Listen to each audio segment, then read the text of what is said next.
Elvis é o maior desses exemplos de artistas que nascem no meio cristão, desenvolvem inclusive o seu talento musical dentro da própria igreja, e quando isso se torna sua carreira, eles trocam o caminho da fé pelo reconhecimento, luxúria e fama. Basicamente, a vida de Elvis é ser descoberto por seu empresário Tom Parker, que inclusive vai desenvolver um relacionamento meio pai e filho com ele, é o que conta o filme. Ele sai desse contexto também cristão, torna-se de fato o ícone musical e durante a sua carreira, já sendo reconhecido, já tendo fama, desenvolve o seu vício por remédio e medicamentos.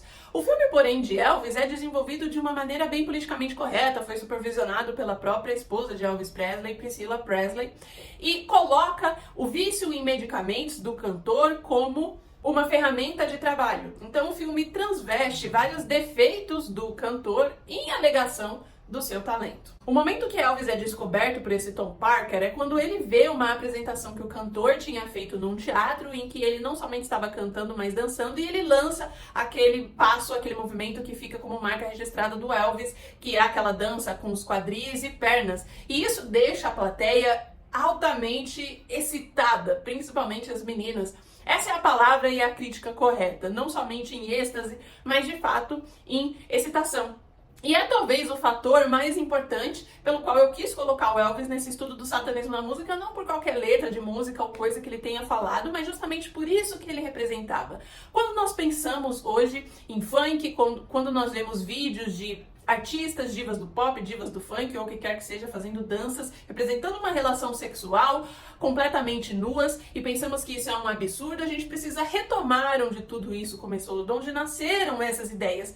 E foi exatamente nesse momento, como Elvis Presley, começo dos anos 60, tudo que essa contracultura, essa rebelião, o rock trazia é o que desencadeia e desenvolve o que nós vivemos hoje, que é literalmente o ato sexual sendo representado publicamente como algo bonito, louvável, admirável. Pessoas que não têm mais o senso e fibra moral. Nós somos bisnetos dessa geração Elvis Presley, início dos anos 60, movimento contra cultura. Quando a gente olha essas apresentações de Elvis, essas danças, com outro olhar e com uma outra criticidade, o que a gente vê é um homem adulto que, através da sua dança e sua música, conseguia gerar um tipo de hipnose, sedução e excitação das meninas que eram parte ali da sua plateia. Mas criticar e colocar isso sob o holofote é ser considerado conservador, legalista, ridículo. É isso que o filme tenta demonstrar e é o que a própria história vista sobre essa lente nos conta. E somos levados a refletir que ser santo é um tipo de situação como essa, olhar para uma performance de Elvis Presley e ver ali algo maligno e irreverente, que para a maior parte das pessoas, na verdade, não tem problema nenhum, é belo, é louvável. É com isso também poder identificar hoje, no campo das ideias, filosofias, culturas que vão contra a lei de Deus e perceber o impacto que isso pode ter numa geração como um todo. Elvis era o exemplo perfeito porque, como um ex-crente, ele representava, além de toda essa bagagem cultural, artística, musical, de ser um gênio da música, alguém que havia simplesmente e finalmente se libertado de todas essas amarras cristãs, de todas essas doutrinas legalistas, conservadoras, inúteis e ridículas, como o próprio filme dele representa, e que agora estava vivendo a vida em seu potencial. Afinal de contas, o que confere propósito à vida de um homem, se não a religião? É aquilo que nos liga com Deus. Sem a religião, sem propósito, sem realidades eternas, tudo o que importa é o que eu faço no dia de hoje e como eu posso obter o maior prazer possível. Afinal, depois que acaba, não existe mais nada. Outra coisa a ser colocada sob o holofote na vida de Elvis é a sua dependência química aos remédios. E, de novo, o filme dele coloca sob o rótulo de apaixonado pelos fãs, pela música, pela sua arte, e acaba minimizando esses e outros erros desses artistas. E que a gente vê se repetindo também com outros ícones culturais e também com mídia, séries, filmes, músicas, sempre durante a linha do tempo da história. Então, por ser alguém workaholic, ou alguém que trabalha demais, Elvis coloca a sua família, os seus amigos, a sua vida e a sua própria saúde em segundo lugar.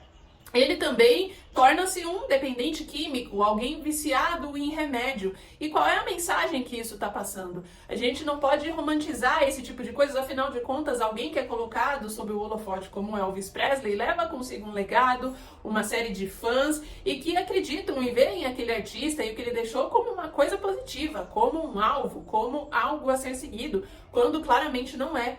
O que acontece conosco, seres humanos e até mesmo os cristãos, nós colocamos tudo diante de um efeito meritocrático. Então a gente olha essas figuras lendárias e extraordinárias e porque elas contribuíram muito pra gente de alguma maneira, seja com a música e cultura, como é o caso de Elvis e de artistas e outros músicos, ou como alguém da tecnologia, da ciência, seja se a pessoa inventou a lâmpada, a teoria da relatividade ou o chip no cérebro que vai revolucionar a biogênese humana. Se ela fez algumas dessas contribuições, então tudo bem ela ser um pouco descompensada, tudo bem ela ter aberto mão, talvez, da sua fé, da sua família, da sua saúde, de tantas outras coisas, porque é alguém acima da média, é alguém diferenciado. Aos nossos olhos, a gente absolve essas pessoas e acaba amortecendo esses seus efeitos e seus defeitos. Talvez seja por isso um dos motivos pelos quais Deus disse que a salvação é mediante a fé e não por obras, enquanto nós olhamos para Elvis, Michael Jackson, Elon Musk, Steve Jobs como pessoas extraordinárias e amortecemos alguns desses efeitos que geram muita influência, não só eles, como toda essa cultura de influencers que existem hoje. Para Deus são seres humanos como eu e como você que carregamos o DNA adâmico, que continuamos caindo no canto da serpente desde o jardim do Éden, de que nós poderíamos nos tornar semelhantes a Deus, iguais a Deus, se comêssemos da árvore.